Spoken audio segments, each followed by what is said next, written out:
Hi there, this is Benji and welcome back to my channel. For today's video, I would like to share some must-know adjectives so that you could express more of your emotions or feelings better, or describe things more vividly. Though some adjectives are advanced, the more you practice it and try to form a sentence with this vocab, the better you know how to apply these adjectives into your speaking. If you have just started learning Chinese and want to learn practical Chinese systematically, I highly recommend you to check out my new course called Master Practical Chinese in 30 Days. It covers different topics from meeting new people to grocery shopping, from food to travel, etc. This course aims to help you to improve your spoken Chinese so that you will be able to communicate with the Chinese people and with no pressure at all. To know more about this course, you can check out the link in the description box. Alright, without further ado, let's get into the video. Okay, let's start with positive vibe. So the first one is joyful, happy, 快乐, 快乐, and 快乐的, 快乐的. First example sentence, 他很快乐. The second one is, 他曾经拥有快乐的童年. The second vocab also mean happy and joyful, 开心 and 开心的. 他看起来十分开心。生活中有哪些让你开心的小事？ Moving to the third one, 高兴 and 高兴的。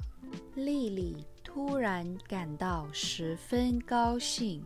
这群高兴的孩子们正在吃冰淇淋。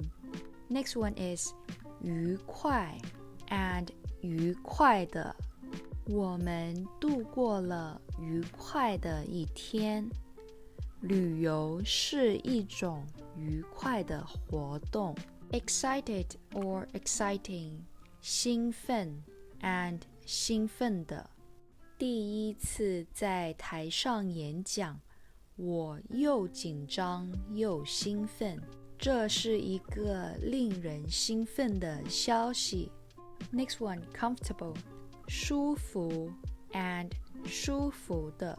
这件衬衫穿起来很舒服。这个舒服的枕头在哪里买？This one could be an adjective as well as a noun, 活力 and 活力的。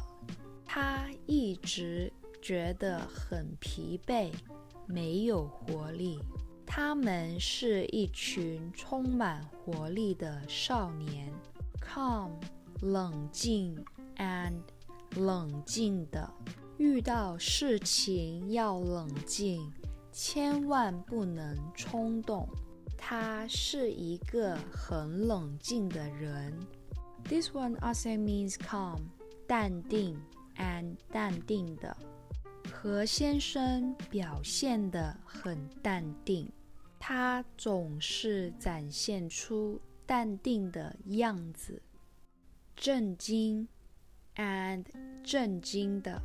他对这奇异的景象感到震惊。感到震惊的公民们掀起了一股抗议的浪潮。Next one, surprised, 惊讶 and 惊讶的。他跟我们说他很惊讶，他脸上露出惊讶的表情。Confused, puzzled, 困惑 and 困惑的。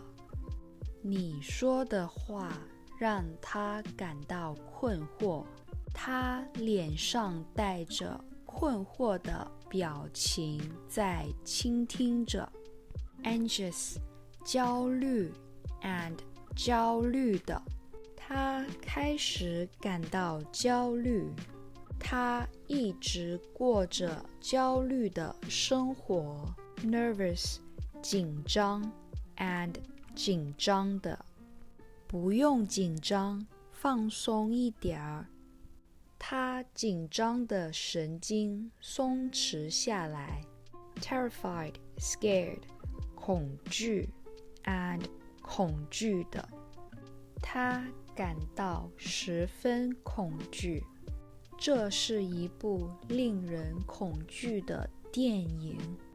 Alright, that's all for today. And actually, this is the part 1 of 30 must know adjectives video. Please like this video and subscribe to this channel if you think it's helpful for you. I will see you in the next one. 下次见，bye.